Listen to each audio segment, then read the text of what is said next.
Call the meeting order. This is the Common Council meeting of Tuesday, June 16, 2015. Roll call. Alderman Kirkowski. Here. Bekavich. Here. Verhaelen. Here. Alderman Toman is excused. Alderman Gale. Here. Guzekowski. Here. Pledge of Allegiance. I pledge allegiance to the flag of the United States of America, to the republic for which it stands, one nation, under God, indivisible, liberty and justice for all. Item 3 is the approval of minutes of June 2nd, 2015. Bekavich will make a motion to approve the minutes of 6/2/15 as listed. Guzekowski will second. Roll call. Alderman Bekavich. Aye. Verhaelen. Here. Gale. Aye. Guzekowski. Aye. Kirkowski. Aye. Under new business, item 4 is a discussion of ordinance number 2767, an ordinance to repeal and recreate section 2.67 of the municipal code regarding the Water and Sewer Utility Commission. And I'm handed off to City Attorney Larry Haskin to discuss. Thank you, Mayor. Let me start out by saying what this is not. Okay, this is not what I think there's some perception out there. This is not a takeover or proposed takeover by the Common Council of the utility. That's not what this is all about. And this is not a radical proposal. This proposal is entirely consistent with what state law provides for, and which is the norm in a lot of communities around the state of Wisconsin. You know, the state law says that, well, I'll read the statute if I can get my hand on it. Basically, it says that the utility commission has the management and control of the utility subject to the overall policies of the city, the overall supervision and policies of the city. I'll get you the exact language from the statute in a moment. And so this is a change from what's on the books right now, but it's not a radical departure from what is contemplated under state law. Let me give you an example of what's a couple of our neighbors in South Milwaukee and Cudahy, who both operate utilities. Here's what the duties of the commission are in South Milwaukee. The Water Wastewater Commission shall take entire charge and management of the water utility, water department, and the wastewater department of the city of South Milwaukee under the general control and supervision of the Common Council. That's the language in the state law. The commission shall request the services of the city engineer when needed. The commission shall follow all city policies, procedures, and applicable labor rules and contracts. When the Common Council deems it appropriate, the Common Council shall directly manage, initiate, or terminate such projects or actions as it deems appropriate, and may enter into any contract the council deems appropriate to the work of either department. So that's what's in the code with our neighbor. This ordinance doesn't go nearly that far in terms of this balance between the Common Council and the utility. I think that there is a recognition on the part of the management staff here at the Common Council that the utility is extremely well run. You know, the utility's been the beneficiary of multiple awards for water quality and fiscal management, and there's nothing in this proposal that's intended to change that in any way, to allow the utility to continue to operate, to allow the commission to continue and operate and manage the utility as it has. So I guess the question might be, well, what is all this about? Why is there any change whatsoever? When the current ordinance was adopted in 2001, the economic climate for development was entirely different. This city was approving subdivision after subdivision. Developers paid for water and sewer to go into those subdivisions. When there was a commercial development, the developer paid for the extension of water and sewer to serve that development. We often held special assessment hearings in the council to special assess specially assess those properties that were located between the current terminus point of the utilities and where the development occurred. Now, just about every development, that's an overstatement. A lot of the development that occurs within the city is within a TIF district. And so there's a couple of things that are occurring relative to TIF districts and relative to city development that are impacted by a couple of the policies that are in place by the utility. One of which is that we have been told that the utility will not pay for the extensions of sewer and water. And the basis for that is an appendix in a water rate case with the city of Franklin. I have spoken to a PSC staff member. I've spoken to a former PSC commissioner who's now attorney in private practice. I've spoken to Paul Thompson, who is the city's public finance director. I've looked at the issue myself. There is nothing in that rate case that prohibits the utility from paying for extensions of utilities to serve TIF districts. So what happens right now is that the city, through its bonding, is paying for the extension of sewer and water into TIF districts, get repaid by the increment. New customers come on board, and of course the utility gets the benefit of those new customers. But if there was contribution on the part of the utility, it would allow for the TIF district to be closed sooner because the debt could be paid off sooner. That's a benefit to the taxpayers of this community.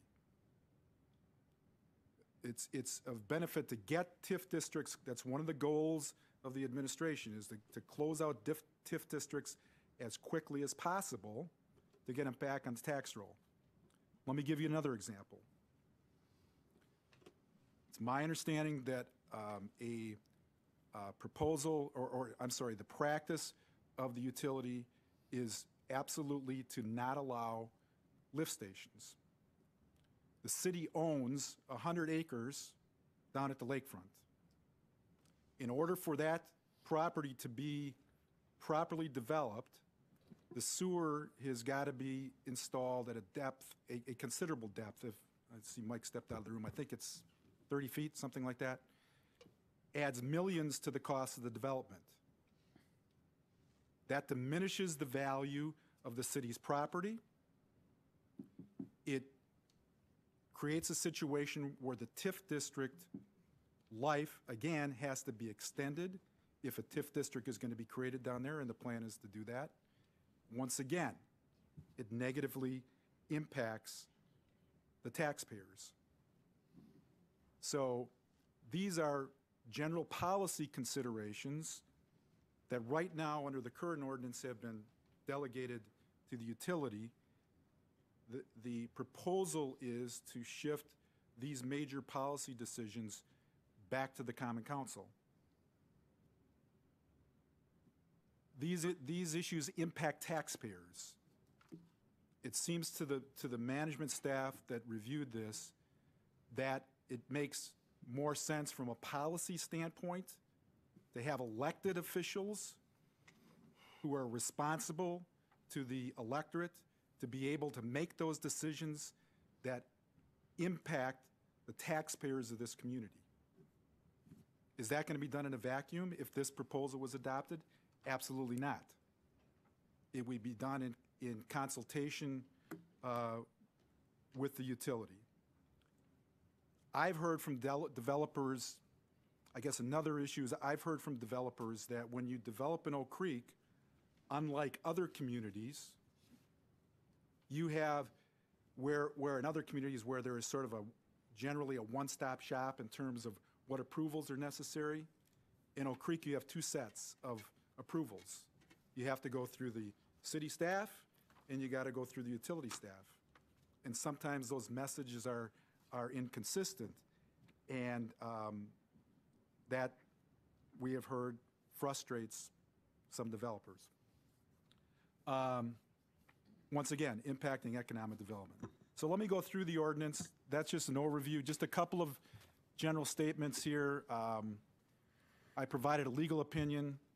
I've tried to reference just about every statement in the legal opinion with League of Wisconsin Municipalities' legal opinions. A couple of high points. The municipal utility is a city department. The Utility Commission is an agency of the city. The degree to which the utility is subject to ordinances is up to the Common Council. So those are just sort of basic concepts here. So let me walk through the proposed ordinance and identify the reasons for these changes. And I just want to point out, I've met with Mike Sullivan. I've talked to him several times. Mike has made a number of suggestions which have been incorporated into the ordinance that you have in front of you. And so I just want to make everybody aware of that. So in sub B, the proposal is to go to 7 commissioners. It's simply a matter of getting more diversity on the utility commission. Sub D, basically, so sub D, powers of the commission, management and control. This language now mirrors the state statute. It's exactly out of state statutes. The commission shall take entire management control of this, that's the commission, of the city's water and sewer utilities, subject to the general control and supervision of the Common Council. Exactly what state law provides for. Sub D3 is consistent with state law in that the utility continues to set wages, simply requires the utility to report what the wage situation for utility employees is on an annual basis. It allows utility employees to continue to be subject to the utility personnel manual, even though state law would provide otherwise, just as South Milwaukee provides otherwise, except if health insurance plans of the city are impacted. On contracts, state law says specifically that the Common Council shall be in charge of all contracts for utility. That's previously been delegated to the utility. This change would, after meeting with Mike, put a threshold on this of $100,000. Any contract under $100,000 would be could be approved by the commission. Anything over that would be could be or is subject to Common Council approval. Sub C on organization, a provision is added that financial reports and bank statements on a monthly basis would be provided by the utility accountant to the commission and to the finance director. What I've been told by our finance director, I understand the city treasurer has weighed in this as well, that the city, the investments for the utility and the city are viewed as one. They're not viewed separately. And so, for instance, if you've got the utility invested $250,000 at one bank, and you've got the city invested $250,000 at that same bank, it's considered one entity, and you've exceeded the FDIC insurance. And I think those are, am I stating that accurately, Bridget? So that would be a concern. If the public's money is potentially at risk, maybe minimal risk, but potentially at risk. I talked about sub F, sewer and water extensions, internal control policy. The proposal is the utility would still be subject to the internal control policy that's approved by the commission. Revenue bonds. Revenue bonds, of course, are issued by the city. The current practice is that the controller receives the bond documents on the date of closing, has to fill out a variety of questionnaires, signing off on millions of dollars of lending. All this does is say that they should be provided in a reasonable period of time before the bond issuance so that our staff can do their due diligence in reviewing things that they're signing off of. There's a provision here that excess revenues of the utility be paid into the general fund as directed by the Common Council. That's what state law currently provides for. That is not going to happen, that will not happen without the benefit of input from the commission. Authority to commence litigation. Common Council has the exclusive authority to commence litigation on behalf of the water and sewer utility. That's state law right now. That's no change.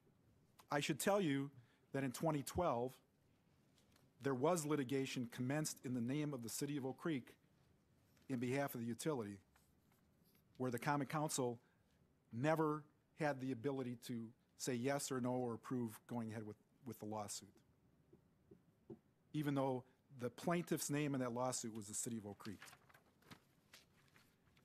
And there's a provision that the council would have the authority to advocate for changes in state law and the administrative code. After talking with Mike, we modified that slightly to allow for continued good work that the utility does in advocating or participating in reviews by the DNR and by the PSC. Right now, the ordinance says only the PSC. Mike pointed out to me that there are representatives of the utility that also serve on committees for the DNR, and that if action is taken, that can be adopted as well. We slightly changed the terms, if this is adopted, to go to 7 commissioners. That 2 new commissioners would be for 8 and 7 years, and all that's designed to do initially is to have the terms completely staggered over a 7-year period of time. So that's just an overview and an explanation for this. I'm sure there could be more that could be added to my initial comments, but be happy to answer any questions or hear any comments regarding this proposal. Mr. Degner? Arden Degner, 8540 South Pennsylvania Avenue. I am aghast at this proposal. Follow the money. That's the name. Follow the money. At least a dozen years ago, I was a part of the group that objected to the additional cost that was laid on our water bills for fire. Oh, at that time, we were paying double the price for our water than what Cudahy was. Why? Because they said, why, we have new equipment. We have to have it paid for. So we have this utility that is already charging us, and yes, they did. As I recall, there was this policy that the utility backed because of the Waukesha situation. We taxpayers have felt that this may reduce the price of our water to the equivalent of some of these others that you freely speak of, and yet you don't consider the rates that we're paying for water in Oak Creek. Now, all this is a sideshow to put yes men on the commission to take our money that we're desperately need, not to reduce our taxes, but to give it away to developers. That's the whole reason for this. And you know it, Mayor. You know it, Attorney, that the city, where can they get more money? Out of our pockets, out of our fees, out of our water bills. You must work, you must turn this down. We can't afford this high-priced administration. Thank you, Mr. Degner. Welcome, former alderperson. Good evening, Mayor and Common Council members. My name is Dimity Grabowski, and I reside at 9858 South Deer Path Drive, Oak Creek, and I reside in the 5th District. First of all, I'd like to take just a moment of my time to thank the former General Manager, Steve Yetri, and also the current General Manager, Mike Sullivan, for the outstanding work that these gentlemen have done.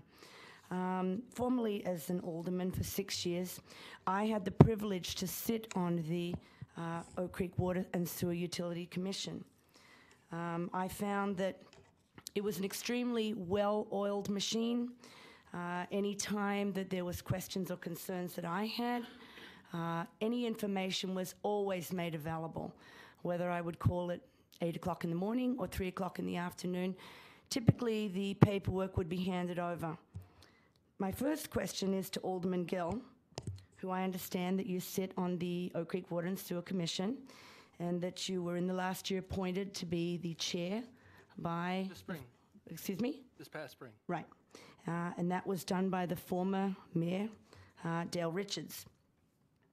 My question to you is, I don't see before the council this evening a cost and feasibility study to support this measure. If there was one done, why isn't the public and the full council able to review this? And as I'm directing that to you is because you preside over that board, and I would be interested, and I think the public would be interested to know that if you're giving a report, whether it would be verbal or written, I assume that it would go to the mayor. That would then be distributed to the council, or you would go to and give that to Jerry Peterson, city administrator. This proposal was first presented to the Water Utility. Can you use your microphone? I can't hear you very well. This proposal was first submitted to the Water Utility Commission this morning for discussion, so This morning. yes. Okay, my next question to you is once again, you sit on that board, you've been on there for 6 years, and once again, I would assume that if I put a question to you and I came to you as a constituent and I said, you know, I see that the Oak Creek Water and Sewer Utility, they have revenues possibly $25,000 to $50,000. I don't know if we'd be having the same discussion this evening if there was only a $25,000 or $50,000 revenue. We're talking about millions of dollars of revenue. And my question to you is, how has this discussion, other than outside of legal counsel, what information have you been able to bring back to your fellow council members to support moving this forward so that this would completely come under the umbrella of the council? And I'm not talking about operations. I'm talking about the funding mechanisms. I'm talking about that the Common Council would have the authority to enter into contracts that exceed $100,000. I'm talking about that the utility accountant would be required to provide a copy of all financial reports and bank statements on a monthly basis to the Commission and to the Finance Director. I'm talking about excess revenues of the utility would be required to be paid into the general fund as directed by the Common Council, subject to the restrictions of the state. I'm talking about the Common Council would have exclusive authority to commence litigation on behalf of the water and sewer utility and to advocate for state changes in law. Finally, through the ordinance change, the operations and management of the utility are consistent with the policies established by the Common Council. Here's where I find the sheer audacity, and I'm directing this to you, I'm directing this to the mayor, and I'm also directing it to the Finance Director and also to the City Administrator, who is not here this evening. The mentality in this city right now is the sky is falling. I would disagree. As the issues facing municipalities become more and more complex, it is essential that the Common Council and the Utility Commission be aligned on all critical issues facing both the city and the utility. When I was an alderman, Alderman Gill, I took great pride in always, in fact, Alderman Bolander would ask me every month, is there anything that I would like to share with my colleagues? Any time that Mayor Bolender had a question as it related to the water and sewer utility, there was an always ongoing discussion. So this mentality of that the sky is falling, to me, makes no sense. In fact, to me, it's an extremely narcissistic approach on your behalf and the mayor's behalf to say that you presume to know better than the Oak Creek Water and Sewer Utility. I would challenge anybody up there. Nobody has, to my knowledge, an engineering degree. Nobody on this council also has a quality or performance management in water analyses.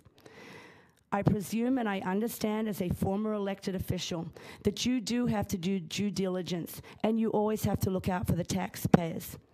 But in this case, it seems nothing more than a hostile takeover to take the revenues, or what in the private sector you would be calling dividends, placing it back into the general fund to plug the holes that you people have created at $90 million in excess. And I am asking for the very few aldermen that still can think on their own, the few aldermen that are willing to listen to both sides of the argument and not look at this as the sky falling, to not allow the mayor of this city to bully and chastise you into something because he is telling you, and the city attorney is telling you, that this is good for the taxpayers. What do you think is going to happen when the Oak Creek Water and Sewer Utility Department needs to expand or build? Where are those dollars coming from? To give them the limited opportunity of $100,000 in contracts is insulting. Thank you. Thank you for your comments. Any comments from the commission? From the council, rather? Alderman Bekavich. Alderman Gale, you said that this was first presented to the water utility this morning, this ordinance change? It actually was a discussion item. It was a discussion this morning. Yeah. With them. Can the utility manager please come to the podium? Mike, can you give me any idea why we're going down this path? Give me the background. I mean, obviously, we do have some holes with the extensions with the TIFs. I can see that. And enlighten me, I've never heard anything about the sewer down at the lake, but it seems like it's a big hole in the plan there, to say the least. So. Yeah, as far as background, I understand that this has been discussed by a city administrative team for over 10 months. We've never been contacted. We've never had any input. The first I heard about it was the Friday when Attorney Haskin contacted me. Him and Administrator Peterson came over to my office, introduced the topic to me. This was the Friday before I was going on a conference trip for that week, so that was June 5th. It's the first I'd heard about it. I was very surprised by the action as well, or by the presentation. But I do want to respond to a few things in the introductory remarks. I understand that the economic climate is different now. I completely get that. I understand that there's the thought of looking for creative ways to fund TIFs in particular, and I applaud that. But my question is, when did anyone become aware of these alternative funding methods? I first became aware of it when I heard about it on June 5th, when the attorney came over and explained it to me. Prior to that, we have been going under our rate order from the PSC that clearly defines how new water main is to be installed and paid for. And that's paid for by a developer or by special assessment. We knew no different. Since that time, I understand there is something different, and that's fantastic. But my question is, this is not something we were hiding. This is not something we tried not to reveal. We didn't know that that existed. We went under the orders of the PSC at the time. If there was something new, then that can be represented at that point and come and talk to the utility about it. I don't think anyone was not wanting to be creative or not interested in that. Secondly, with regard to the lift station, the utility, it's incorrect to say that the utility will not allow lift stations. We follow a master plan for sewer installation. The master plan in that area of the lakefront shows a deep sewer, as it has in other areas of the city, and in some cases has been installed. We do have lift stations shown on the master plan, and some that will remain in effect now probably forever, and some new ones as areas potentially develop. So that's not something that we didn't. And when you ask the utility a technical question of, hey, how about a lift station? The answer is going to be no, because the master plan says so. If there's an overarching extenuating circumstance that the city feels it's important to have that for the development reasons that were mentioned earlier, that's a conversation that absolutely could happen, but it never happened. That was never something that was asked of the utility to consider or to look at or to, hey, let's talk about this. And so it's a little frustrating, at least, that, you know, we talked about things not being done in a vacuum. To me, to this point, that's exactly what's happened. This has been done in a vacuum to this point.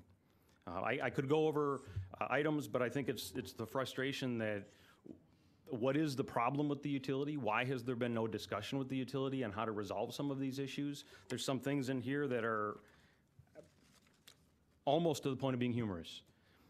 The revenue bond. Mike, can you give an example of what you're talking I will. The revenue bonds, having to transmit that paperwork from the utility accountant to the finance director is a great idea, except that revenue bond information is delivered to the city clerk. We get that information from the city clerk. Now, as far as I'm concerned, why can't the finance director walk across the hall and pick up that information? Can we copy it when we get it and transmit it? Sure we can.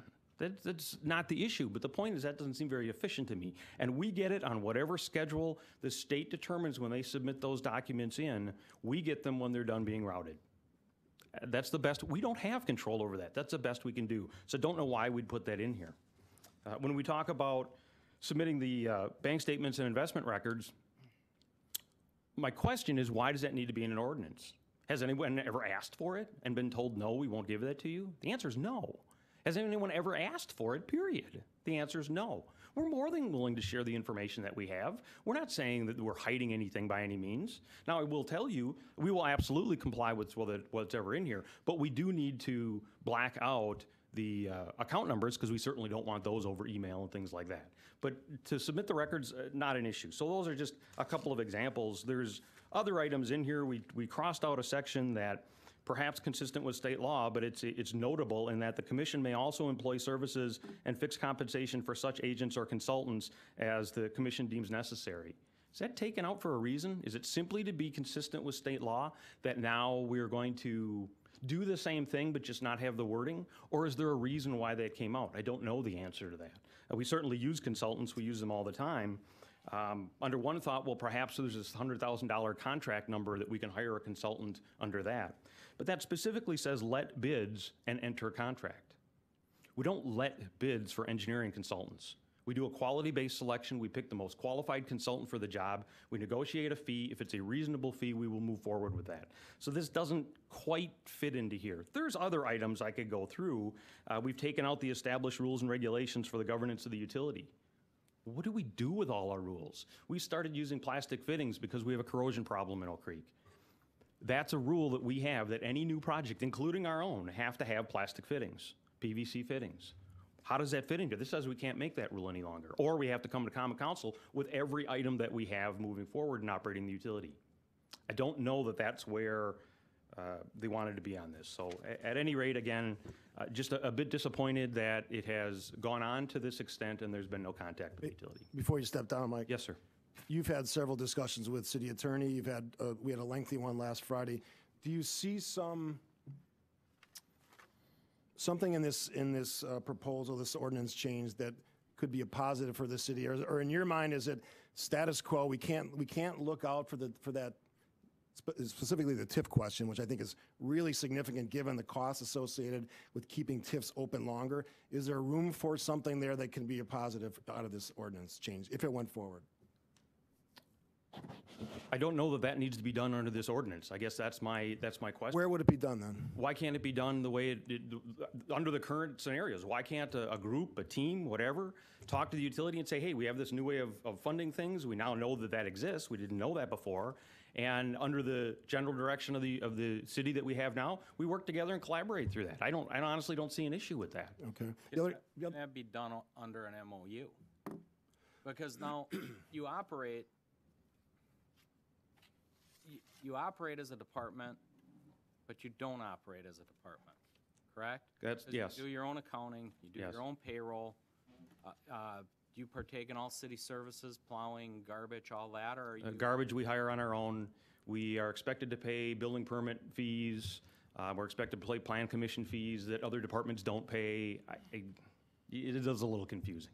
Yeah, you guys are always part of the city. I've never had a lot of run-ins with the water department myself.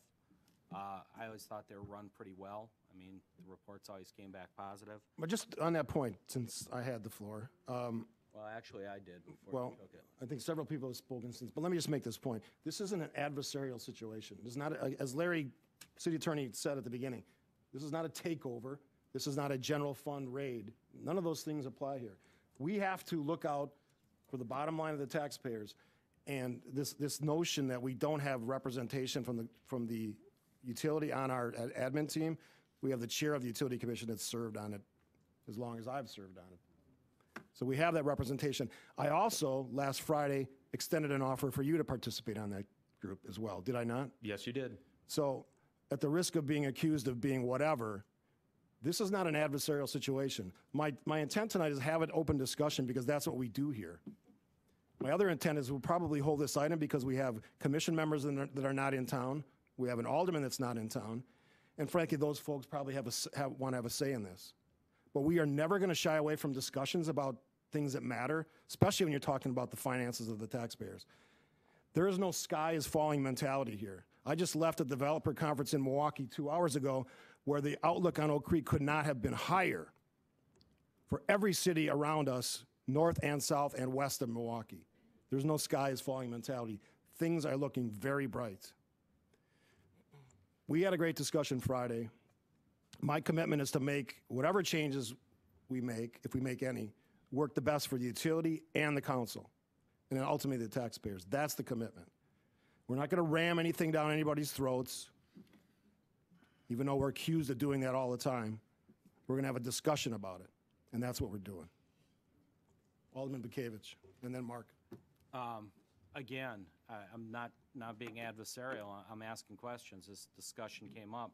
This is the first I've really heard of it. Quite frankly, I picked my pack up this weekend, and that's when I learned of it, that it was coming down.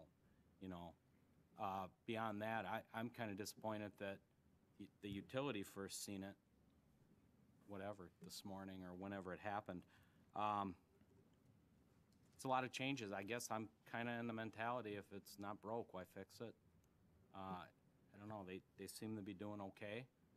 I get it. It fits into state statute, but again, I don't think it's state law that we have to do it because the word is may in there. It doesn't say shall. I think the word is may in there, Larry. So I think it's at our discretion as to how we run it, and it's kind of been overseen by a commission for a while. You guys still come through us for some stuff, without a doubt. So, Let me read the statute. The governing body of a city shall, and the governing body of a village may, or town may, provide for the nonpartisan management of a municipal public utility by creating a commission under this section. The Board of Commissioners, under the general control and supervision of the governing body. That's shall. is that what we kind of have now? We have a commission, and We have an ordinance that's in effect that was adopted in 2001 that essentially gave the utility exclusive management control over all of their operations. That's what's in effect now. So this is designed to swing that pendulum back slightly to recognize the supervision and control of the Common Council. Because these decisions, in terms of all of these things that are proposed, are consistent with state law. Mike, you can argue around the edges, that's fine. Some of these things may not make sense in the time this is being held. Myself or Melissa, who will take over July 1st, can deal with those tweaks that need to be made to satisfy your concerns. But all the points that were made by Ms. Grabowski, they're all allowed for in state law. I mean, I'm not hearing anything that's inconsistent with what state law provides for. okay, but do we have to do it, I guess? That's my question. No, you don't have to do it. Don't have to do anything. That's why we're here. It's up to you're the governing body. We could sit here every week, every 2 weeks, and do vendor summary reports and essentially adjourn the meetings. But sometimes you have to have conversations about things that affect taxpayer dollars. And I guess that's what we're doing here. I'm Absolutely. trying to wrap my There's a lot I of encourage info dissent, Dan. I'm not somebody that says you can't have a different opinion. I understand you have a different opinion. I'm of the opinion if it's working, I don't What, Dan, what's the problem of having the common council, the elected officials of this community, answerable to the voters, you know, have a greater say in what goes on? I guess there isn't, but I don't see where they've mismanaged. They haven't. No one's They accusing haven't. them of that. They haven't. Then, I guess, I don't know why they have to come back to us on all that. They're not coming back to us on all that. You know, now, take the general fund. If they have excess in revenue, is that up to the commission to put it back in the general fund or us? The state law specifically says that it's up to the common council. It'll come back.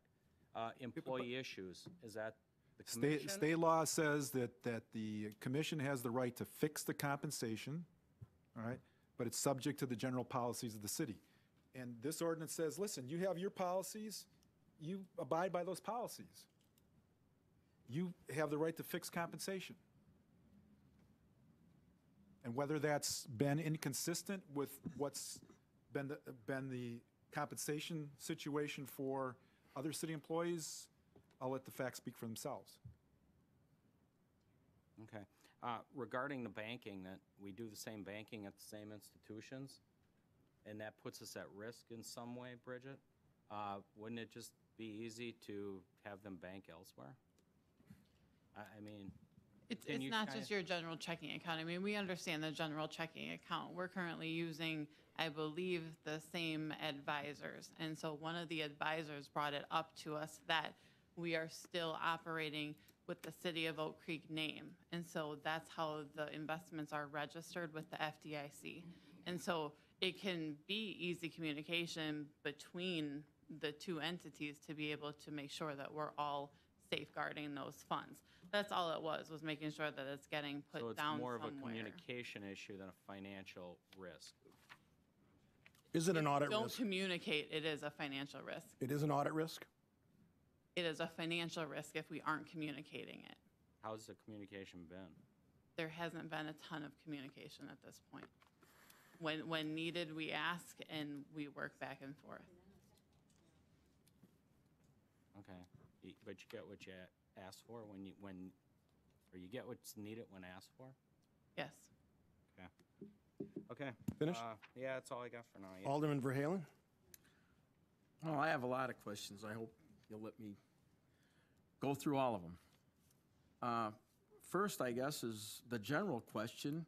Larry brought up numerous times about state law provides for this, state law provides for that in regards to different rules and how we manage and run the utility. But I guess my general question is the city or the water utility at this time violating these state laws? I don't think so.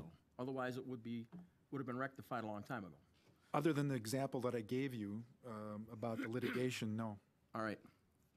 that I'm aware of. All right, and I was aware of that instance as well, but, because I keep track of a lot of things in the city. I know what the lawsuit was all about, I know the whole thing. But being that we're not violating any laws, and we have probably one of the best-run utilities in the state, maybe one of the top dozen or 20 in the country, and as far as I know, and I've lived here all my life, and I've been a council member before, been on numerous committees at MMSD and other places, never heard a complaint about Oak Creek service to our customers, Oak Creek service to our out-of-city customers, because we have other communities that we supply water to. Never heard any complaints about our infrastructure problems, never heard any complaints about our water is bad. You know, and to me, getting more people, and Ms. Grabowski kind of alluded to it before, having more people involved in not the actual management, but overseeing the management and providing more management to an entity that's running just fine already seems, it seems kind of senseless to me, because. Can I answer that question? The more people and whatnot, and the more minds and department heads and stuff that get involved, or aldermen that get involved, or a mayor, or a city administrator, the more people like that get involved in running a business that they really don't have the knowledge or the skills to know how that thing runs, it may create a lot of problems down the road. Now I want to go to Larry's comments about South Milwaukee. South Milwaukee has their own water utility. A number of years ago, and it's not too long ago, they had problems with their water over there. Not the case in Oak Creek. But South Milwaukee is kind of a different entity. They do have their own water utility, but they only supply water to South Milwaukee. They don't supply water to Franklin. They don't supply water to Caledonia. And that's some of the things that make Oak Creek, I think, unique for the size community we are. I mean, there's other communities all around the state that are affected, and maybe under the guise of Larry's scenarios, it is more feasible for communities, say, like Middleton, where they have community wells, and basically they're taking the water out of the ground. They don't have enormous expense with treatment plants and pulling water out of Lake Michigan, dealing with all kinds of other things like our particular utility does. I'd like to go to the lift station question a little bit. And I know people that were affected by some of the lift station issues in Oak Creek, and I appreciate Mr. Sullivan coming up here and kind of clearing it up, but the reason why lift stations are not a desirable thing in Oak Creek is because we had some lift stations, and lift stations sometimes fail. And when a lift station fails, you have all types of sewer backups in homes that are serviced by a lift station, and a lot of times there are lawsuits and things that have to be paid, claims that have to be paid because of failures of lift stations. That's why one of the reasons why the utility has tried to shy away from the use of lift stations. They're a good thing when they're absolutely necessary, but they shouldn't be put in various places around the city if it's not. If it's the only option, then it's a fine thing to do. But if it's not the only option, the preferable option, even though it's more expensive up front, is to put the pipes in, because in the long run, you don't run the chance of failure and lawsuits and claims against the utility. Next thing with the TIFs, that falls a little bit more on the city side of it, I guess.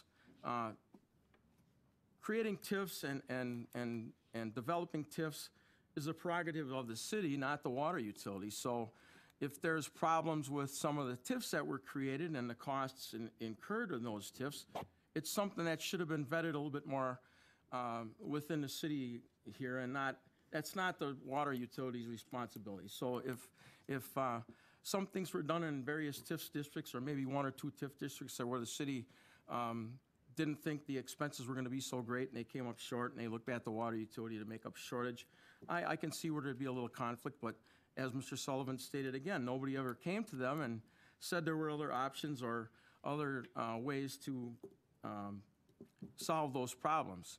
And lastly, I want to go to the information part of it. I've only been up here for a couple months, but as I said before, I was an alderman for a term a couple years ago.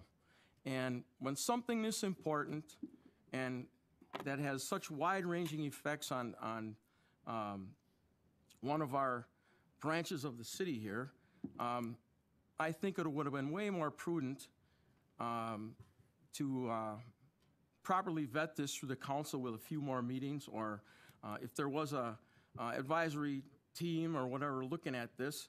I mean, some of this information should have been brought forward as it was created, or different things were discussed. You know, frankly, I feel pretty much left out of the whole process here, because, as Mr. Gale stated, this thing wasn't even talked about at the water utility until this morning at the commission meeting. So, you know, I can't look at something like this with the amount of changes and the effects on the department and feel comfortable without having known how this came about, why the council wasn't brought on board and informed of some of this stuff. This just happened at the school board, where I'm also a member. And and nothing but bad things came out of two instances over there. One was a teacher issue, and another one was a redistricting issue. Same thing. School board wasn't informed. We're getting all kinds of complaints from parents and stuff. We don't even know what's going on. We had to go back to the school administrator and ask, what the heck, what are you guys doing? No communications. That's something that really, really kind of troubles me. And I'd like to know, and anybody can answer this question, is who authorized this to begin in the first place? City Attorney Haskin. City Attorney Haskins. Well, No. Yeah, he pressed his button. He didn't authorize it. all right. It starts as, everything that we do as a city as far as operations starts as a discussion. Well, Regardless of when this discussion starts, tonight is that discussion starting point. As I already said, we are not going forward on this item tonight, but we are starting to have this discussion with our director. well, I think Mike Sullivan. the time for discussion is probably months past, as I just got done stating. You know, where were the joint meetings between the commission and? We have the commission chair on our admin team. He's there, he's been All right, there for 10. all right, then it goes back to, what are the rest of the people up here? The rest of the council members here, are we all chopped liver or what? Nobody even gets a report or a memo or anything as far as to what's going on and what the progress is or what we're even thinking about changing until tonight? You get And now we're supposed to make you get a an decision on it? administrator report every Friday. Only thing, we get this stuff, Mr. Gale said, this thing wasn't even presented to the commission until this morning. The formal ordinance change was presented to the commission. The- All right, The I'd chair like of the to- commission I'd like to- certainly has talked. Mr. Mayor, I'd like to see the trail of memos that came across my desk in the last 2 months that came from Mr. Gale or you or Mr. Haskins regarding this issue. Not one. Mark, you know you can't discuss it before it's brought formally before the council. I The can't. thing is, we're already updates or literally anything. go We down didn't, the we didn't even know there was a committee looking at this. And now we're supposed to make a decision after an hour's worth of discussion. It's here to have the discussion, Mark. Yeah, this is what we're having. I'm going to let the Seems city to me attorney, there's big holes in this. I'm going to let the city attorney go then to, My question wasn't answered. Well, I guess to answer the question, the concept of some changes here to be more consistent with state law and the way other utilities are run came from upper management of the city as part of that administrative Would that be team. Mr. Peterson? The administrative team, All right. okay? That's number one. Secondly, it's always easy to criticize. It's very easy. I'm just stating the facts, Mr. Haskins. It's just the facts. Can I? Okay. Hold on, Mark. I think I have the floor here. So it's easy to criticize that, not enough information was provided early enough. And, in retrospect, that may very well be the case, okay? Nobody's free of error in the things that they do. And, if the criticism is brought and it's deserved, well, so be it. The fact of the matter is, I hear that argument a lot. You hear that argument from citizens. The fact of the matter is, this common council is the one that will decide this. The discussion is being held right now. Everybody's having input on this. Why is there a complaint that I'm not getting enough input? I'm not getting it early enough. You've got input right now. I spoke with Mr. Sullivan 10 days ago. I had no idea he was heading off to a conference. I went over to his office. I was surprised to hear that he was going the next day. I was disappointed. The plan was to have you come into the administrative team and talk about this. And unfortunately, that didn't happen because you were going out of town. But we had no idea that was the case. But the bottom line is, nothing has happened yet. You've got all the information that you need in front of you. The mayor is suggesting this be held for further discussion, for further review. Everybody has all the input that they want to get. The complaint is you didn't get that input early enough, or I didn't know early enough, so be it. But before a decision is made, you've got the obligation to the citizens of this community Well, I want my obligation to the citizens of Oak to Creek. get as much information as you can before you make a decision. But you're not going to make a decision unless you have all the information you need. And if you say no, so be it. I've tried to lay out the fact that what's being proposed is really not a sea change in terms of the way things are happening, and it's just simply giving recognizing what the state law has and giving more responsibility to the elected officials who are answerable to the voters of this community as opposed to appointed commission. And I know there's other issues in this city where, take the clerk treasurer position as an example. We didn't want appointed clerk treasurer, and I think you advocated against it as well because you wanted the voters to have control over that. Yep. And that's what happened. That's exactly what's being talked about here.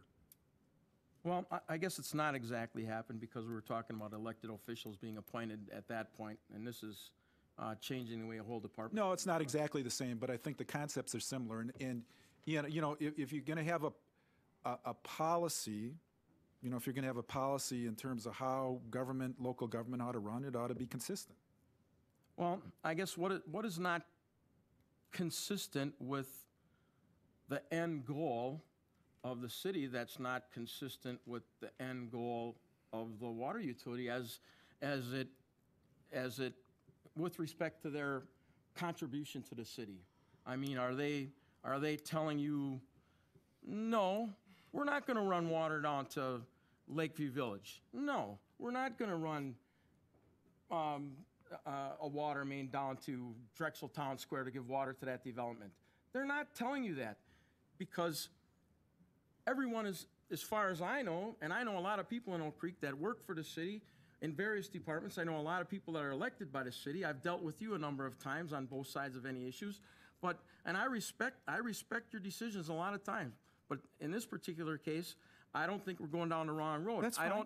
I don't see where that particular department in the city is variating from the goal that everyone wants to see up here. I really don't see it. Part of this discussion is that we have the city is facing challenges now that it hasn't faced in the past. Levy limits, expenditure restraints. The legislature keeps looking at ways to reduce the income that's available to us. The city employees here have sacrificed a lot over the last 4 years. I know that for a and fact. we have a successful enterprise that is a product of this city. And why shouldn't we allow that successful enterprise to work cooperatively with the Common Council? I think they are already. Well, they are, but there are other opportunities to do that. There are other opportunities to do.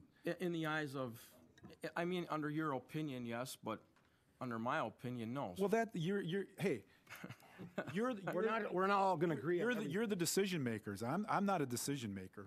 I'm going to go to. Go ahead. Ms. Grabowski. Yeah, I don't want for my comments to be misconstrued as being rude or misleading, but No I one would thinks ask. that. I would ask this council that it's my understanding that if this does go on hold, placed on hold, I would like to know that the public would be part of those discussions. We talk about consistency, we talk about transparency, we talk about accountability. In this case, we really have left the taxpayers in the dark. We talk about TIF laws, we talk about Act 10, we talk about various other hosts of problems. But once again, we pay the city attorney to advise us and give us advice. My concern directly is that when you're talking about the chair of the board, that also happens to be an alderman. And it's a cheap shot, Ken, for you to say, Mark, we can't talk about that. That's an outright lie. I will caution you on walking quorums, which I'm sure you're very familiar with. If you want to pick the phone up and you call an alderman or you want to talk to more than one, you can be in trouble for a walking quorum. You don't have a problem going, I know, to the mayor. You don't have a problem going to Gerald Peterson, the city administrator. You can keep your walking quorum lecture to You don't need, well, I was an alderman and also council president, so I'm very well aware of that. I agree with Alderman Verhaalen's comments and also Alderman Bakayewicz's comments this evening. When you bully people or you try to chastise them into getting your way, and that's what we as the public see. We see this on the television when Alderman Bakayewicz, I think, asked some very intelligent questions. Mayor, sometimes your body language says a little bit more than, well, once again, throwing the hands up. It may not be meant to make that way. It may not be construed that way. But what I'm trying to get at tonight is accountability and transparency. And I think that the Oak Creek Water and Sewer Utility has done an outstanding job. No question. And I think the other concern that you need to ask yourselves is, why now? You can utilize and you can say the TIF laws, you can say all of that till the cows come home. The real question is, why now? And a lot of it has to do with plugging the expenditures to get those revenues. And I don't think that that's something wise. I think, as I hate to use this expression, if it ain't broke, don't fix it, but I'm using it this evening. One question to you, Mr. Mayor. I understand that you've already approved to put 2 people on that commission. One is the Oak Creek Citizen of the Year, and I think the other one is the former police chief, Tom Bauer. The council approves those. I thought that you did that, and I thought that was something that you'd already talked to those individuals I asked about. them to file an application. Okay, because I would hope that there are other people, including myself and some other people, I would that I would certainly think that would application. serve some valuable Absolutely. information. Thank Absolutely. you. All right, good. And let me just talk to that because Mrs. Grabowski brought that up. I'm not stacking the commission. I just talked to Jerry Willey a month ago in my office for about a half hour. If I was interested in changing the dynamics of the commission, when he asked me, are you going to reappoint me in the fall? I would have said, no, I'm not interested. I told Jerry, and I tell you, I said I would reappoint him for, if this goes forward, another 7 or 8 years. That's the kind of respect I have for the work that Jerry's done and all the time he's been on there. Same thing with Fred. If I disagreed with Fred Siepert, I wouldn't have reappointed him last year. Dissent is a good thing. More voices, I think, on the commission, especially, and I don't want to bring age into it, but we have 2 elderly members of the commission who have tremendous amounts of experience on that commission. Why would I not want to bring some new people in to take advantage of that experience and that knowledge? Why would I not? The state says we can do it, and to that point, lots of talk about why would we do it just because the state says we do it. Unless you're not paying attention to television, the state is really clear about where they're going on the direction of the state and municipalities. They want it done the state's way and not the locals' way. That's the trend, and I could point to about 10 different ways that's happening. The state is really clear about the state dynamic of who's in charge. We may not like that, and politics and elections will decide if that stays the same or changes. But that's the reason why we need to pay attention to that. Because if we don't pay attention to it, they'll just do it for us. That's the reason for it. I respect dissent. If my body language is inappropriate or wrong, I apologize. It shouldn't be. I listen and I embrace people's decisions, especially someone that served on this council that I respect. I have to do that, and it's the right thing to do. So you can assess my body language. I apologize if it was perceived that way, because it's not that way. I respect the hell out of that utility and everyone that works there, because I know it's one of the best in the country. Not even in question. But we are not going to have, not able to have a conversation about making that relationship between the utility and this board and this council better. We're not going to stop just because it's uncomfortable. We have lots of unpleasant conversations. The history of Oak Creek is filled with unpleasant conversations about a lot of things.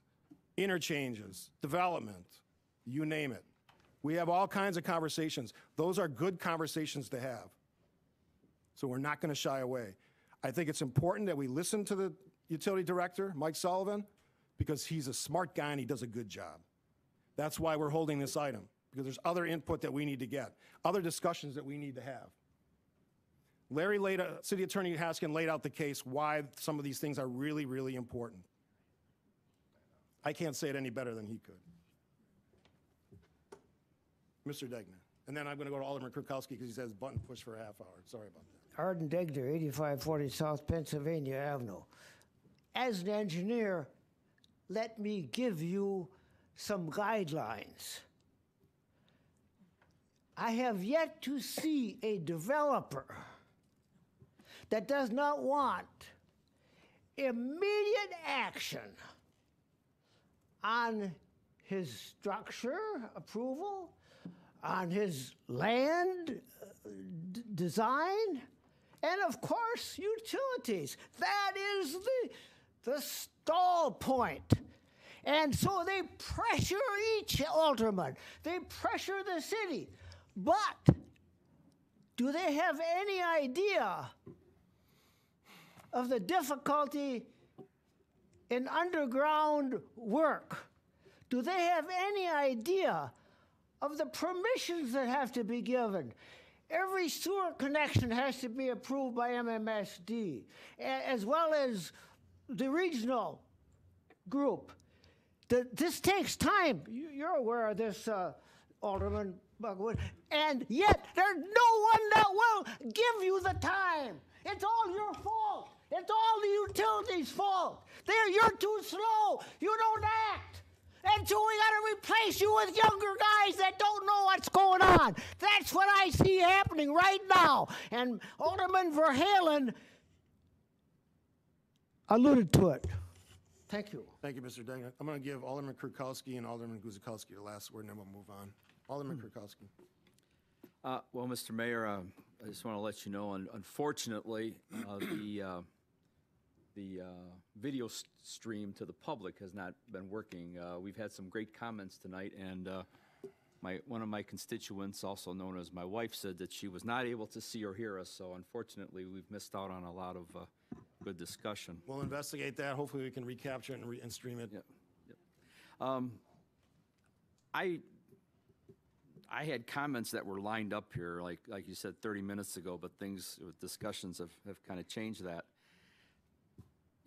My comments is in reading this on short notice, through nobody's fault, I'm just saying I was in the same boat as everybody else just getting this stuff, is I would be concerned that, as Attorney Haskins pointed out, that there would be the water utility's ability to go into litigation without the city knowing about it. So I have that concern. I'm not going to elaborate on that. I have concerns about added people and added years to the commission because, as Alderman Verhalen stated, you get more people together, the likelihood of getting those people to all agree on something is harder because you've got more people voting on it. Dimity, I don't mean to call you out, but you stood up and you made comments about college degrees. I don't know what your degree is. I'm assuming you're correct that none of us have the degrees that you talked about. But by title that you know, we are the Common Council. We are 6 common citizens of this city, and we rely on Attorney Haskins when we have an opinion, when we need a legal opinion, Mike Simmons, engineering opinions, Doug for community development, the Plan Commission. I mean, that's why we have all those people to come forward and give us their opinions, because if I had to read everything that was presented to us versus getting the summary of important things, I wouldn't be able to do some of the things I like to do because I'd be spending all this time reading.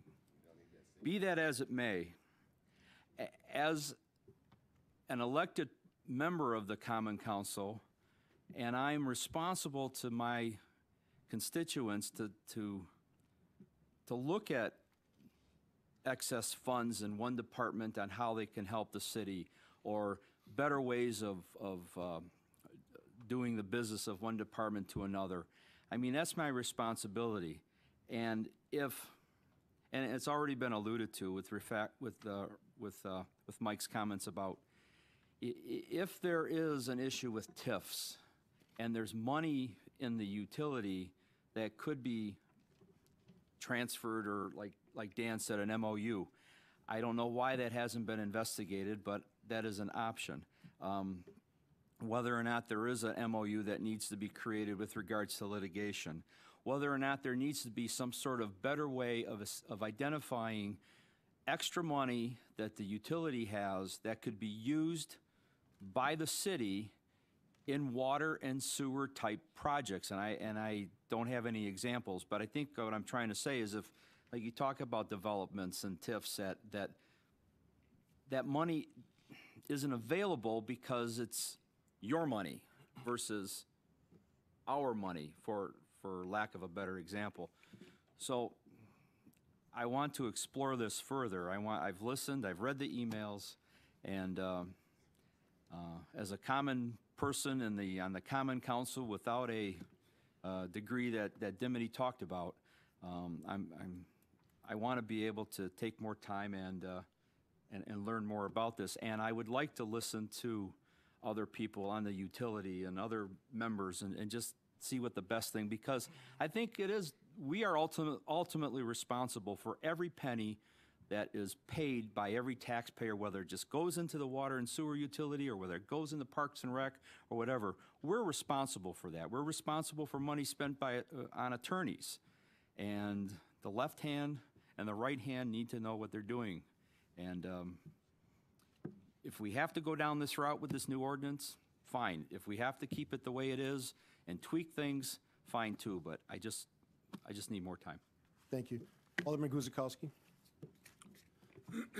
Well, speaking of the left hand and the right hand, I think there's a few things I want to mention here. I won't take up a lot of time, but just worth bringing up.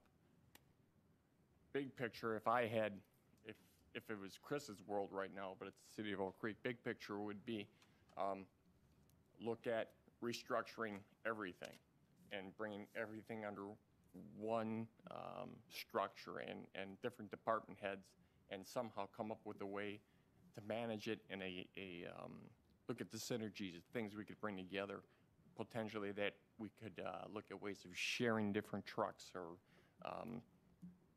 buildings, whatnot. Those are just some of the ideas that were coming to mind. The TIF is an issue for me, a concern for me. I think without question, we have a world-class water utility. And I don't want us to, as a city, continue to look at duplicating efforts or reduplication of efforts, but I think it's something worth thinking about and looking at just the big picture here. I don't understand, and I hope that Mike isn't the only manager that's not been part of is it the manager's team or administration team? I hope that all of the other managers within the city are part of this team, and Mike continues to stay on this weekly or monthly or however often they meet, because everyone should be there. So the fact that you're just starting now on this, I'm disappointed to hear that. I'll leave it at that. Okay. Alderman Gale, then I'll get you. Okay. Mayor, just to recap for the council and audience, and Mike may even share a little bit. We had a very robust discussion, I'd say, this morning at our Water Utility Commission on, even though it was only a discussion item. Unfortunately, Jerry Woolley and Dale Richards are both excused in the meeting, so we unfortunately did not get their feedback on that. But consensus generally was that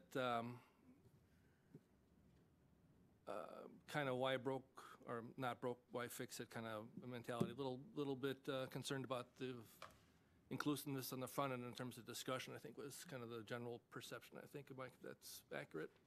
But we had all staff contributed their thoughts, I think, to the process. We fleshed out some concerns and some adjustments, obviously, to the relationship as a whole between the city organization and the water utility organization, how they can more closely work together.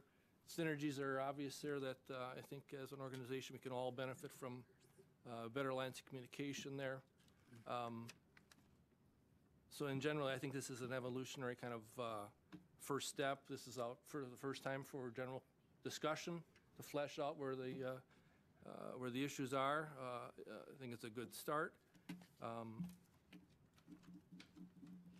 I think there's opportunities here. A lot of this, Attorney Haskins' verbiage here, I think is a lot of reiteration of actual fact that hasn't been really practiced for a long time, probably. So as we move forward here, and this is, I think, will be an ongoing process here, and who knows where this will really end up.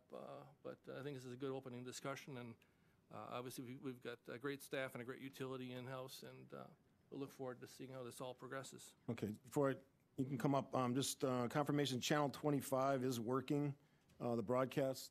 Do you have UVerse or Time Warner? UVerse, yeah. Okay, so it could be a UVerse problem, but Time Warner's working. Oh, good, okay. So those folks will be able to watch. Yes, sir. Scott Kozlecki, 8831 South Carrollville. I just wanted to make a couple comments that jumped out at me once I read through the document that you were presented with today. Scott, are you citizen, utility employee? I'm a citizen. All right. When I read the document today, I saw a few things that concerned me. One of which is you're expanding the size of the commission. It's a proposal, not, In the proposal, expanding the size of the commission while pulling back their authority. They would have authority only for under $100,000 in order to approve on behalf of the utility.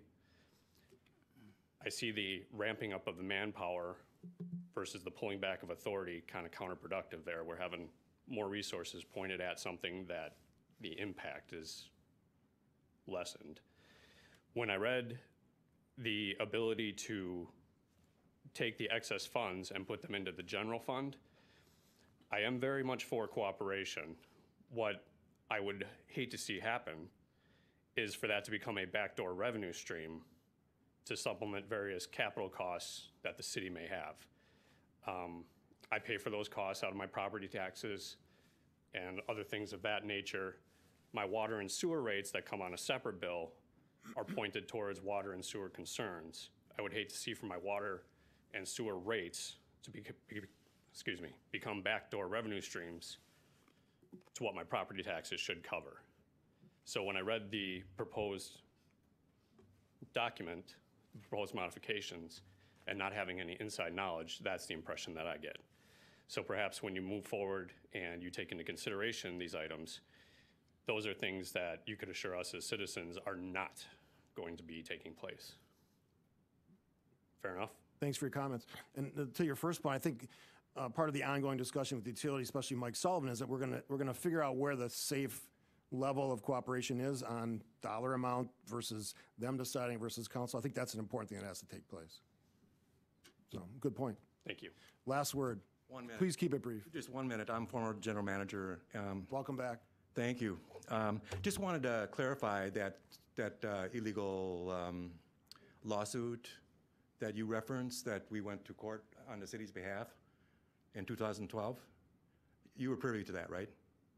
I don't, it didn't come to the common council.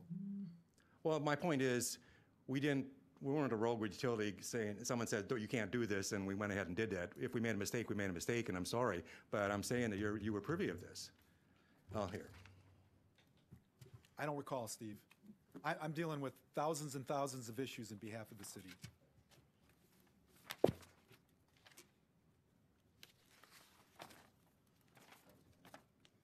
Yeah, this was after the lawsuit was commenced. This is November. The lawsuit was started in October. All I'm saying is you were privy to that. After the fact. We were in the middle of a water rate case with the city of Franklin. I'm not going to do anything as a city attorney to jeopardize the position of the utility in a lawsuit involving the city of Franklin on water rates. This is after the fact. This is after the lawsuit was started. It was started in October. This is November. Okay. Well, do you have another point? No, just that you were privy to it. After the fact, Steve. All right. So you have a disagreement. Yeah, we have a disagreement. Okay. You want that? Yeah, I'll take it. You gave it to me. Thank you, Steve. All right, so because I want to formally move this to hold, I'm going to ask for a motion to hold till next meeting, one of the next meetings. So if someone could make that motion, Alderman Verhaelen? I wouldn't, right now, I really don't feel confident in having a motion to hold, because I think, as I mentioned before, this wasn't properly vetted. There's a lot of opinion. There's a lot of unanswered questions. If I'd be allowed to finish. Go ahead. But in light of that, I would much rather see a motion come forward to not consider the ordinance at this time.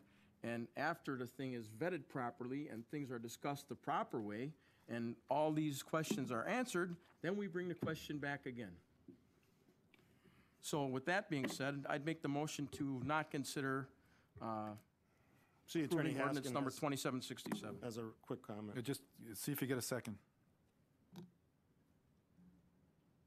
Motion was made. Question before I said, does it make a difference? Yeah, you need to have a second before there's any I discussion. mean, it's the same thing as holding if it's coming back. Then second.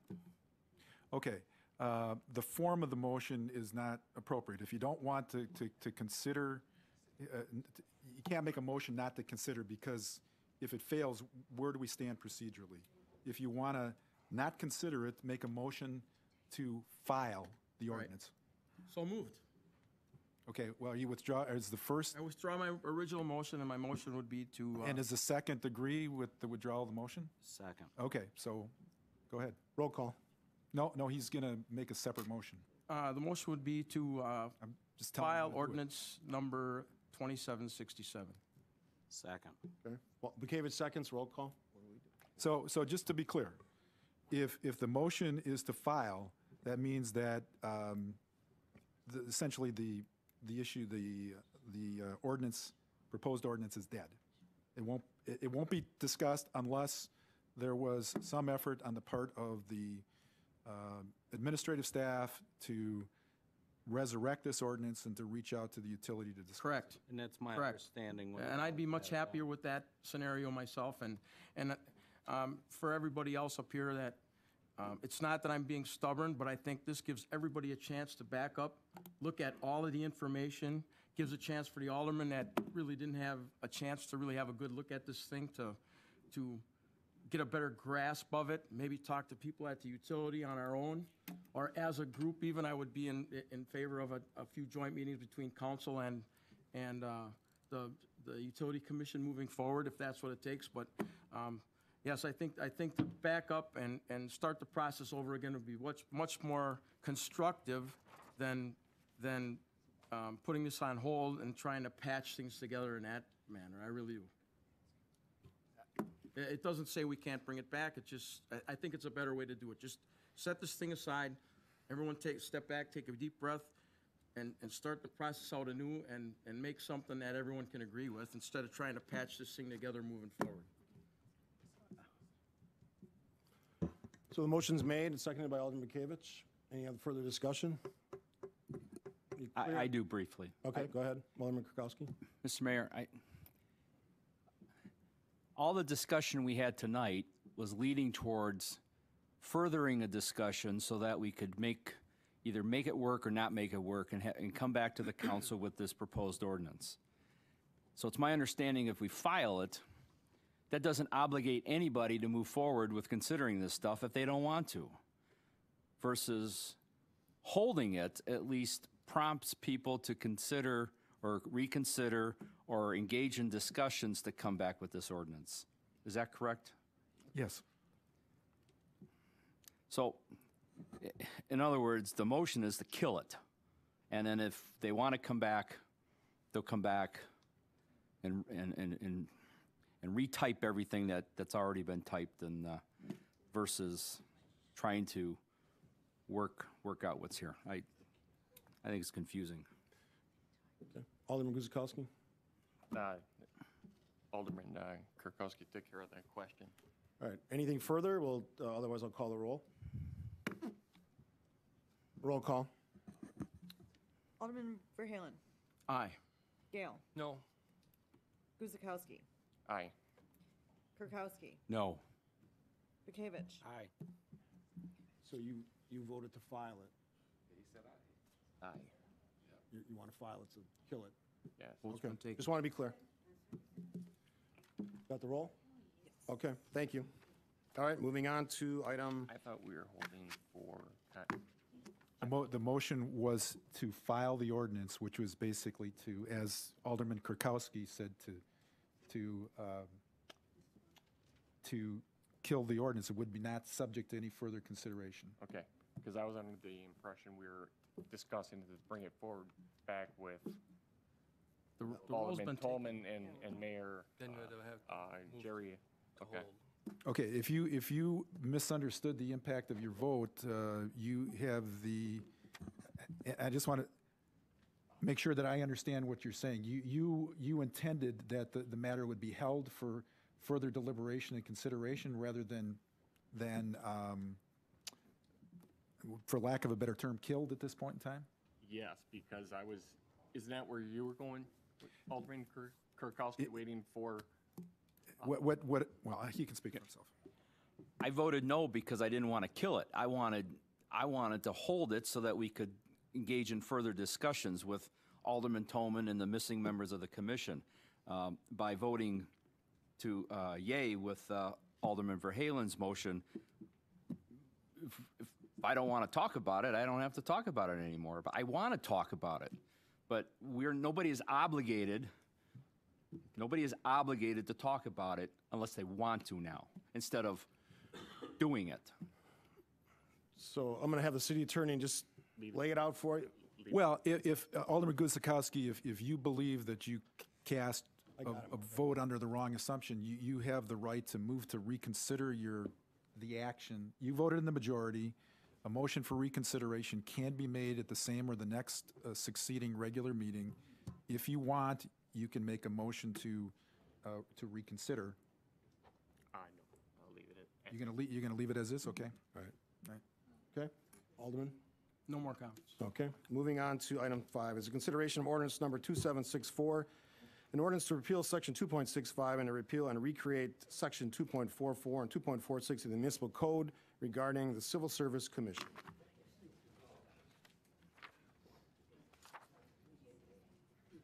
Do you have some comments to make on that? Other than what's in the report, no, this is, this proposal to basically eliminate the Civil Service Commission is pretty much consistent with the practice that's been undertaken more and more by the administrative staff, that employees have not been appointed as civil service employees.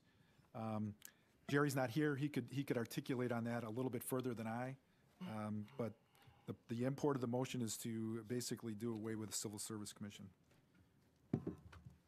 Alderman Verhaelen. Just one question. In lieu of the commission, is there a administrative team that does the more or less hiring and firing, or is it more left up to one person? Maybe some of those folks that are in City Hall on a full-time basis can answer that. I mean, the code sets forth who's the appointing authority for particular positions. We had a human resources manager, I think, was involved in the hiring process. Okay. I think that with the hiring of a human resources manager, the necessity of a civil service commission is not what it used to be, because now we have somebody on a full-time basis to deal with that. Right. I guess another question is, because I knew some people that were on civil service commission years ago, and I was just wondering, with people's lives getting busier all the time, has there been problems filling those positions and whatnot? Or, I mean, you got plenty of people standing in line for it that are qualified, or is it just more of an effective way to do things? I guess more streamlined.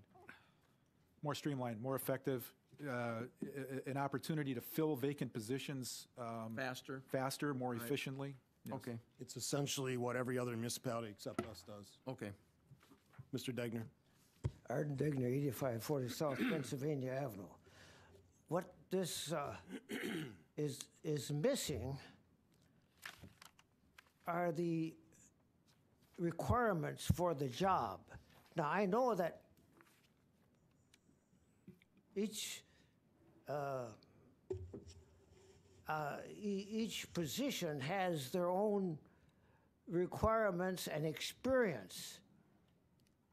And yet, that is not in this at all. If you eliminate the Civil Service Commission and say that these people are appointed by the leaders, what direction are you giving the leaders? I think there's something missing in this ordinance. In that there should be requirement that these directors or these leaders that have to follow. Look, Arden, when you make a hiring decision, you're making a huge investment. You're making an investment in people, an employee, and that has a dollar sign attached to it. Be assured that the administrative staff here is going to make decisions that are in the best interest of the city and hire the best person possible. But where is the job requirements listed for each job? You can't be hired by any firm without We have having job the job descriptions, right? requirements. Job descriptions for each one of the positions here in the city. The Personnel Committee is in charge of reviewing as well as approving all job descriptions within the city prior to them being advertised. In addition to that, we have to go to the Personnel Committee to go through that advertisement process. That's what I know that you do, and yet it doesn't seem to be listed here in this ordinance. Is this ordinance superfluous then? No, this ordinance isn't superfluous. It's eliminating the Civil Service Commission, whose time has passed. Yeah, but It's an anachronism. But does that mean that these people that have this listing of under deputies and so on, do they have to require to anything to confirm anything with the Personnel Committee? I mean, Go ahead, Doug. Yeah, maybe just provide some clarification, Mr. Degner. The process and the qualification-based hiring of individuals is not affected necessarily by this action regarding the Civil Service Commission. Rest assured that whether it be an engineer or a planner or someone in finance, that there are a specific set of job criteria and requirements for that job. The fact that there may not be a Civil Service Commission does not diminish the fact that these positions and the applicants for these positions are properly vetted and that they do meet the requirements, the minimum requirements as laid out in the job description, which is approved by the Personnel Committee. oh, so essentially then the word should be Personnel Committee then, in addition to the, I mean, to me, somehow or another, I've lost a train of employment here. Yeah, I mean, the Civil Service Commission, and, you know, it was one way of, in essence, going through the employment process. Think of it in the way of, and I'll just use that as an example, and that going through that process often was very cumbersome and time-consuming, and in more than one case, going through that process lasted many months, during which time it was not uncommon for many of the top candidates to have sought out and accepted employment elsewhere. And I guess I'll say the modern method of employment and hiring is to vet those through an HR manager, which is vacant at this point in time, but the position is there. This allows for those same checks and balances to occur, but allows for more flexibility and agility in the organization to react quickly towards circumstances so that we can get the best people in for the positions that are open rather than losing them because it's taking us too long to, as an example, to make a decision whether or not we want to offer that job to them. Now, what about these other minor positions that are not listed in same this thing. list? Who has the authority to hire them? It's ultimately the Common Council has the ability to hire and fire people. And there are certain appointments that come through the mayor's office, but the Civil Service Commission does not hire anybody. Never did. They would offer a list of candidates. Oh, all right, then I'm confused then. I thought that they actually did the hiring. No. All right, thank you. Sure. Thank you, Mr. Degner. Any other questions or comments on number 5? If none, a motion on 5. Kirkowski will make a motion that the council adopt ordinance number 2764, an ordinance to repeal section 2.65 and to repeal and recreate sections 2.44 and 2.46 of the municipal code regarding the Civil Service Commission. Gale will second. Roll call. Alderman Verhaelen. Aye. Gale. Aye. Guzekowski. Aye. Kirkowski. Aye. Bekavich. Aye. All right, item 6 is a consideration of resolution number 11623-061615, approving the second amendment to the tax incremental District Number 11 Finance Development Agreement, Oak Creek Hotel Group, LLC, in the 2nd District. City Attorney Haskin. Thank you, Mr. Mayor. This second amendment would extend the deadline for commencement of construction to October 15th of this year with completion December 31, 2016. There's been delay in the start of the project due to weather-related issues last year, due to concrete shortage last year, due to the fact that nobody thought it would be advisable to have a hotel built with nothing else around it. So that's the purpose of this. Nothing, excuse me, that's not accurate. With no commercial developments around it. City Hall and Library obviously are going to be opened up October this year. Meyer is due to open shortly. Water Street Brewers due to open shortly. I'm talking about the other more commercial-related developments. Any other questions or comments? Motion on 6. Bekavich will make a motion to adopt resolution number 11623061615, approving the second amendment to the tax increment district number 11 finance development agreement with the Oak Creek Hotel Group LLC. Verhaelen seconds. Roll call. Alderman Gale. Aye. Guzekowski. Aye. Kirkowski. Aye. Bekavich. Aye. Verhaelen. Aye. Item 7 is a consideration of ordinance number 2768, amending section 2 of ordinance 2743, creating the position of staff accountant and establishing a wage range for the position as recommended by the Personnel Committee.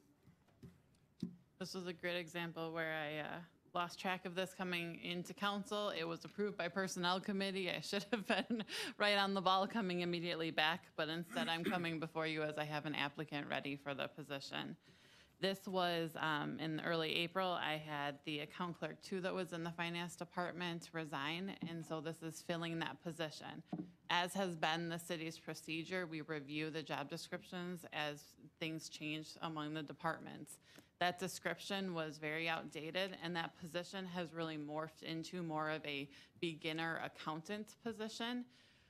That individual, prior to leaving, had taken on a bunch of the journal entries that happened throughout the department and for the city. So that is the explanation and justification behind the wage range being $40,000 to $50,976 versus the account clerk 2 position, which was really based more on a clerical position and had a starting wage at $35,000 and change. The individual that I am looking to hire would be coming in at the starting wage. Okay. Alderman Guzekowski. Bridget, is this a internal candidate or no? This is not an internal candidate. Thank you.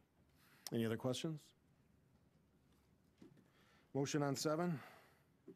Gail will move to approve ordinance 2768, amending section 2 of ordinance 2743, creating the position of staff accountant and establishing a wage range for the position as recommended by the Personnel Committee.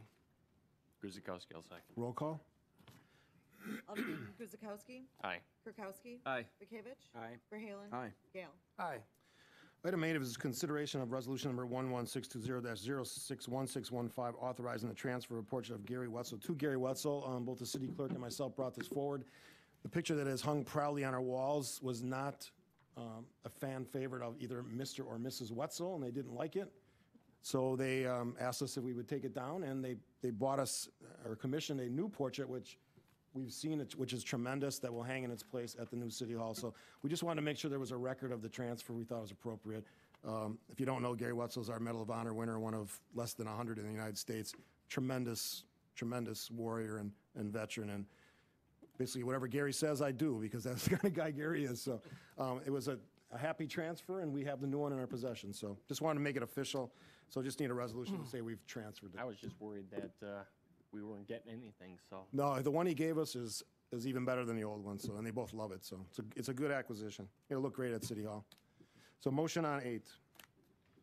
Gail will move to approve resolution 11620-061615, authorizing the transfer of a portrait of Gary Wetzel to Gary Wetzel. Guzekowski, I'll second. Roll call. Alderman Kirkowski. Aye. Bekavich. Aye. Verhaelen. Aye. Gale. Aye. Guzekowski. Aye. All right, item 9 is a motion to approve the 2015 vendor summary report. Finance Director is here to answer any questions. Seeing none, motion. Gail will move to approve the 2015 vendor summary report in the amount of $672,627.30. Guzekowski, I'll second. Roll call. Alderman Bekavich. Aye. Verhaelen. Aye. Gale. Aye. Guzekowski. Aye. Kirkowski. Aye. Under engineering, item 10 is a motion to award the 2015 park improvements contract to the lowest responsive, non-responsible, let me read that again, to the lowest responsive, responsible bidder Payne and Dolan, Inc., at an estimated cost of $237,842.40. Project number as listed. City Engineer Mike Simmons.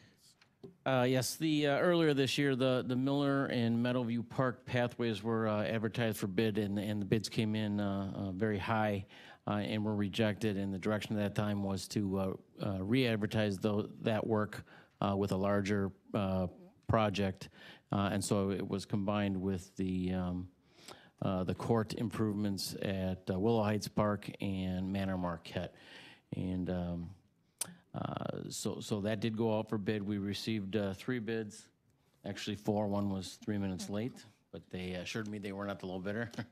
But at any rate, even though the prices are still high from what we've seen considerably in recent years, we are under budget with the project. So we are requesting that this project proceed, and Payne and Dolan as the low bidder here.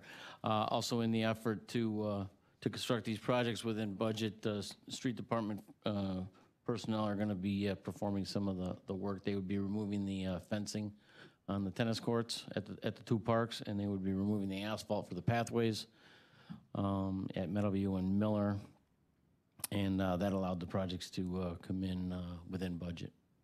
Alderman Gale. Mike, can you, because I don't remember anymore, what were the original bid quotes? Do you recall? I don't recall. I do know that I had a conversation with Ted Johnson. He had indicated that the asphalt prices were well over $100 per ton, which is just very, very high price, and we think it's related to materials costs is up there, but then contractors are very busy as well. So I think some contractors are just putting some big bids out there. If they get the work, they get the work. If they don't, they're busy enough already.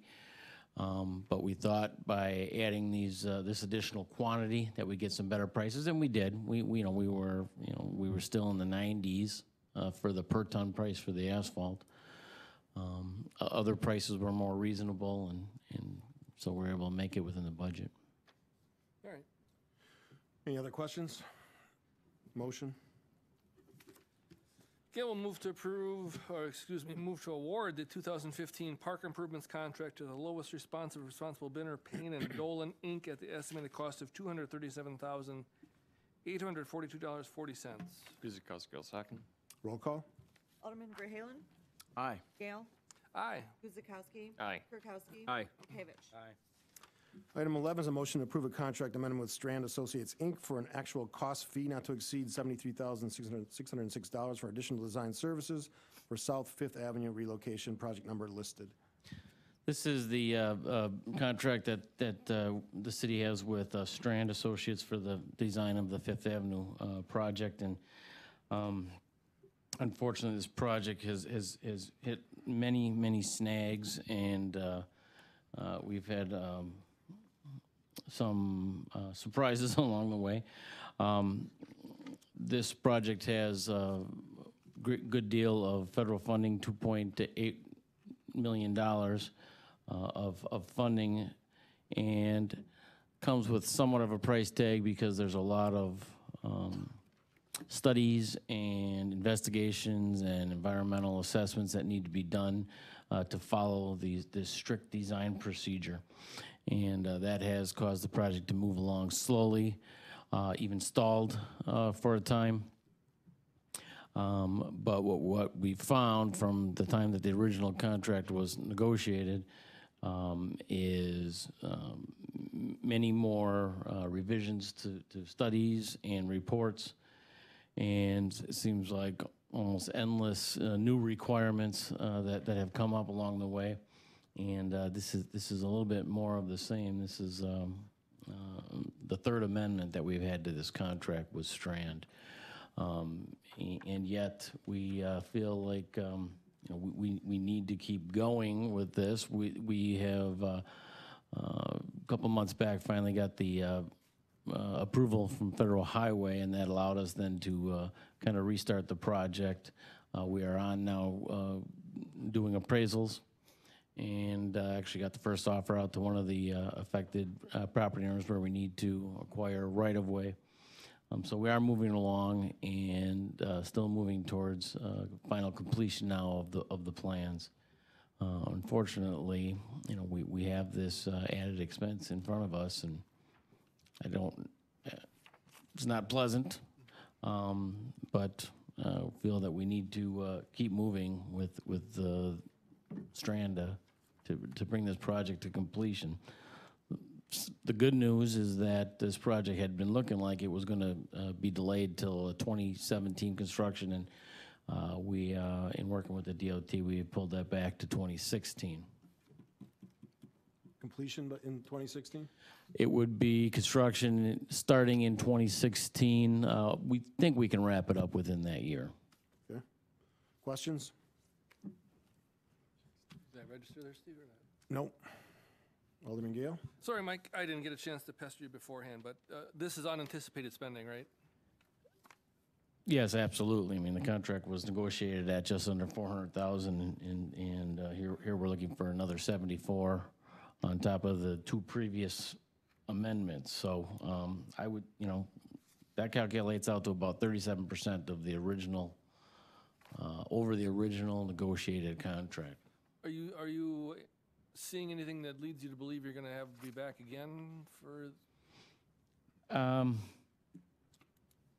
We certainly hope not. We don't anticipate that, but I can't make any guarantees because every time we turn around, we seem to be getting more bad news or something else is coming our way. What, redesign requirements? Yeah, some of it is redesign. You know, we have a meeting with the DOT, and suddenly they want, you know, to redo the pedestrian access through the intersection of Highway 32 and Highway 100. You know, this started out, we thought we'd be adding some signals to the you know, the new east leg of that intersection, and now they're requiring that the crosswalks and everything be redone, and there's re-signalization that's happening with the project. Now, we wouldn't be on the hook for those costs, but there's all kinds of coordination issues, and there was different design renditions that had to be worked up. These are some of the things that just seem like they keep coming at us, and we're getting pretty frustrated with it, working through it as best we can. Anything further? Any other questions? Bottom line is we got to go forward. Need a motion. Gail will move to approve the contract amendment with Strand Associates, Inc. for an actual cost fee not to exceed $73,606 for an additional design services for South Fifth Avenue relocation. Guzekowski, second. Roll call. Alderman Gale. Aye. Guzekowski. Aye. Kirkowski. Aye. Bekavich. Aye. Verhaelen. Aye. Item 12 is a motion to enter into an environmental services contract with Rambo Environ for a not-to-exceed cost of $74,800 related to the construction of a Lake Vista Drive improvement. Mike. This is the project that just gotten underway it's the construction of Lake Vista Drive across the Lake Vista site, which is the former DuPont and Epic properties. Wilcom Excavating is doing the construction. Most people are aware that this is an environmentally sensitive site. Lot of work getting the site remediated, get it investigated, getting through the DNR and the EPA and their very rigid and stringent processes to get the site remediated. And so now this is phase one of the actual redevelopment. This is the roadway and the utilities that will serve the at least that first building that is planned for the site. On top of that, the former property owners have there are deed restrictions on how all that soil is handled through the various construction projects that will be conducted on the site, and very detailed on how that happens, how that must be observed and documented. And so basically, looking to have a qualified environmental professional, a QEP, as indicated in the report, from Rambo and Byron. Now, this company, the staff of this company has been with the project and working closely with city staff and those former property owners on identification of the various contaminants in the soil, the processes to do the remediation. Feel that they can work most efficiently and they are the most knowledgeable about what is out there and how it needs to be handled as the construction progresses. Questions? Mr. Degner. Arden Degner, 8540 South Pennsylvania Avenue. Are these going, is this firm going to do anything physically? Like putting up environmental fences? Or is this just do paperwork? This is to observe the construction and to document the activities, and so not doing the labor themselves, just doing the documentation and the observation. Just documentation and so you'll get permission, so everything. Alerting right, staff as, right. Thank you, Mr. Degner. Motion on 12. In Mike's absence, I will move to enter into an environmental services contract with Ramball and Environ for a not-to-exceed cost of $74,800 related to the construction of the Lake Vista Drive improvements. Guzekowski will second. Roll call. Alderman Guzekowski. Aye. Kirkowski. Aye. Bekavich. Aye. Verhaelen. Aye. Gale. Aye. License Committee, Alderman Kirkowski. The License Committee met on June 12, 2015. Minutes are attached. Recommendations are as follows. Item 13, Kirkowski will make a motion to grant an operator's license to Billy Ferguson, 371 Marshall Street, Coldwater, Michigan. Gale will second. Roll call. Alderman Kirkowski. Aye. Bekavich. Aye. Verhaelen. Aye. Gale. Aye. Guzekowski. Aye. 14. Before I go on to 14, Mr. Mayor, I just want to let, for those who weren't at the meeting, Mr. Ferguson gave us a short commercial about Myers and the fact that he said that after the 40,000 in excess items in that store, that they intend that to be the flagship store in southeast Wisconsin. So they're very proud of that. Very cool. Okay, item 14. Kirkowski make a motion to deny an operator's license to Tanya Schwartz, 3525 East Van Norman, Cudahy, for being a habitual offender. Gale will second. Roll call. Alderman Bekavich. Aye. Verhaelen. Aye. Gale. Aye. Guzekowski. Aye. Kirkowski. Aye. 15. Kirkowski will make a motion to grant an operator's license to the 9 individuals listed on the agenda. Favorable background reports have been received. Gale seconds. Roll call. Alderman Verhaelen. Aye. Gale. Aye. Guzekowski. Aye. Kirkowski. Aye. Bekavich. Aye. 16. Kirkowski will make a motion to grant an original alcoholic beverage license for the period of July 1, 2015 through June 30th, 2016 to WSB Oak Creek Restaurant, LLC, doing business as Water Street Brewery, Robert C. Schmidt Jr. Agent, 140 West Town Square Way, subject to department approvals. Gale will second. Roll call. Alderman Gale. Aye. Guzekowski. Aye. Kirkowski. Aye. Bekavich. Aye. Verhaelen. Aye. 17. Kirkowski will make a motion to grant amusement operator and amusement devices license to the Brewer Amusement Company and Reggie's Amusement LLC. Gale seconds. Roll call. Alderman Guzekowski. Aye. Kirkowski. Aye. Bekavich. Aye. Verhaelen. Aye. Gale. Aye. 18. Kirkowski will make a motion to grant a temporary Class B beer and wine license with a waiver of fees to the Oak Creek Lions Club, Inc. for the Oak Creek Lions Festival, 9/4 through 9/7, 2015. Department approvals were received. Gale seconds. Roll call. Alderman Kirkowski. Aye. Bekavich. Aye. Verhaelen. Aye. Gale. Aye. Guzekowski. Aye. 19. Kirkowski make a motion to grant a temporary Class B license to Robert Kastelek, agent, South Milwaukee Amateur Radio Club, for one day only, July 11, 2015, at Legion Post number 434, 9327 South Shepherd Avenue. Department approvals received. Gale seconds. Roll call. Alderman Bekavich. Aye. Verhaelen. Aye. Gale. Aye. Guzekowski. Aye. Kirkowski. Aye. Addendums were added. Just one point of clarification with Alderman Bekavich. Were both items held?